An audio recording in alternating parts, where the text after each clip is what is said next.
Hi there, my name is Brittany Dieter. I'm the vaccine educator here at the BC Centre for Disease Control. And in this final section, we're going to talk about vaccine expiry. I'm going to go ahead and cover up the camera here. There we go. So what we're going to talk about in this section is varicella's contribution to expiry, rotating vaccine in the fridge, so inventory management using a principle called earliest expiry first out, redistributing vaccine in the field, sending vaccine back to the BC Centre for Disease Control Pharmacy for reallocation, and returns form completion. As you can see here, varicella actually is our second highest product value contributing to returns. So flu obviously is the farthest bar over here. You can see it accounts for 23.6% of our returns. And that is in part because flu is difficult to predict in terms of how much vaccine needs to be ordered, how much will be taken up. It depends on many factors. However, varicella is not the same. We can predict fairly accurately how many doses of varicella we're going to need. But because it's quite a pricey vaccine, even though it doesn't actually contribute, it's not the second highest amount of vaccine we purchase, but because it's expensive, you can see that it contributes quite a bit to the value of returns.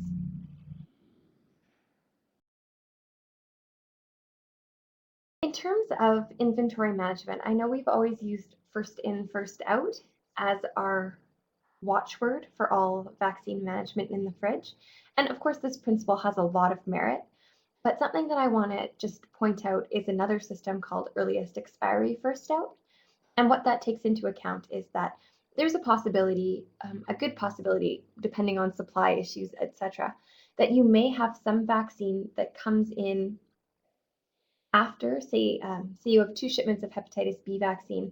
The first vaccine in has an expiry date of 2011, and the next vaccine expiry, or the next vaccine lot you get in of hepatitis B, even though you've gotten it later and it's going into the fridge later, it might have an earlier expiry, say of 2010. So it's just reminding us how important the expiry date is and how important it is to always be checking the expiry date and having an idea of what the expiry dates on all of the vaccine in our fridge are. It's important to check the expiry dates of your vaccines on the last business day of each month. If the date is marked only with a month and year, then the vaccine or the diluent may be used up to and including the last day of the month indicated on the vial. Obviously, expired vaccine is wasted. And the thing about knowing what expiry dates are on the vaccine that you have in your fridge is that it's quite easy usually to redistribute it to either another health authority, or depending on the amount of dating left, you can send it back to the BC Centre for Disease Control under conditions that I'll talk about in a minute. And if you send it back to the BC Centre for Disease Control Pharmacy, or if you send it to another health unit, there's a good chance they'll be able to use it, or they can avoid ordering more in and they can just use up your additional supply. So the principles and the practice of sharing vaccines between health units within a health authority is something that you should talk to your biological product consultant about. It's important to check the date of opening on multi-dose vials. So when a person opens the multi-dose vial, it's important that they note, the nurse who's using it or the physician who's using it should note the date that the vaccine was opened. In general, vaccines must be used within 30 days of first puncture, unless the product monograph indicates a shorter time. And for some vaccines like VaxiGrip, it might be quite a shorter time. That's another expiry date of sorts.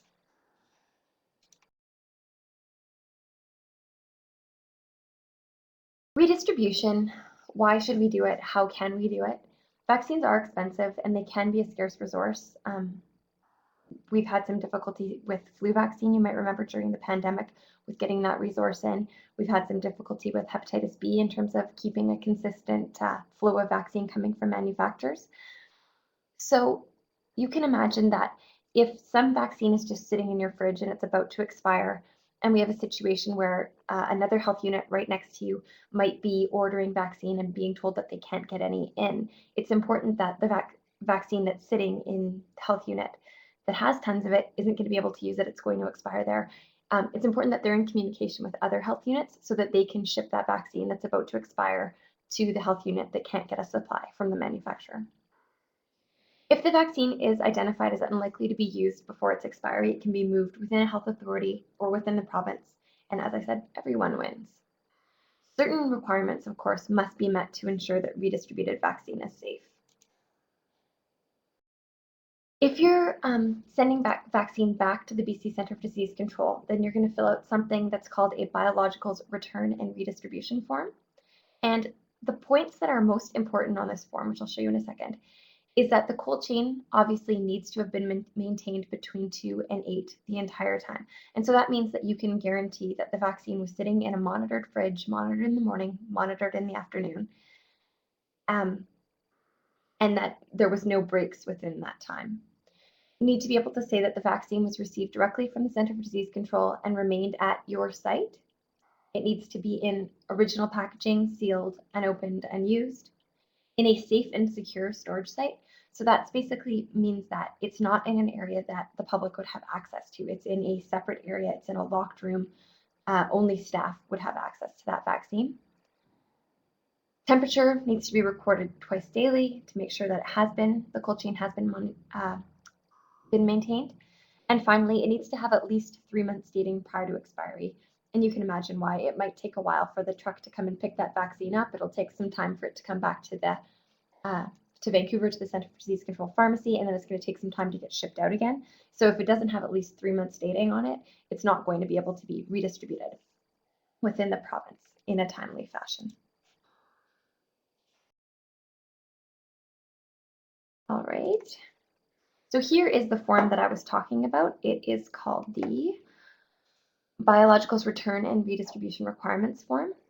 The field return form must be submitted to the biological desk first, and then the desk will call you back and advise you on completing this form. So the field return form is what we discussed earlier in the presentation. And when you've done a field return form, it goes to the pharmacy, and they're going to be able to, they'll call you back and give you a number to assign to the return. Just a little bit of information: returning office address, and most importantly, the contact person. Make sure that you're filling this out and that your telephone number is there. If they have questions later on, they're going to need to know who is the person who initiated this, planned this, and who can we follow up with. All of the criteria that I discussed on the previous slide must be met for it to be considered eligible for return and redistribution from the BC CDC pharmacy. And obviously the products have to go back on a refrigerated truck, because again, with the refrigerated truck, that's a monitored way of sending it back. So at the end, you're going to sign your life away, saying that you've checked off all of the boxes, and to the best of your knowledge, you can confirm that all of the conditions were met. The signature of the biologicals product monitor will be here in the date, and then you're going to get that double signed by the biological product consultant. And you're going to go ahead and enclose the copy of this form with the surplus vaccines. Also important to know that you need to include a copy of your twice daily vaccine temperature monitoring log for the period of the time since the products were received at the health unit. You need to enclose a temperature monitoring device with the vaccine. And that's something that will happen when you fill out the field return form and they call you back and say, yep, that's no problem, send the vaccine in. The temperature monitoring device and the reefer pickup can be arranged prior to the shipment when you're contacting the BC CDC Biologicals desk at that telephone number, 707-2582.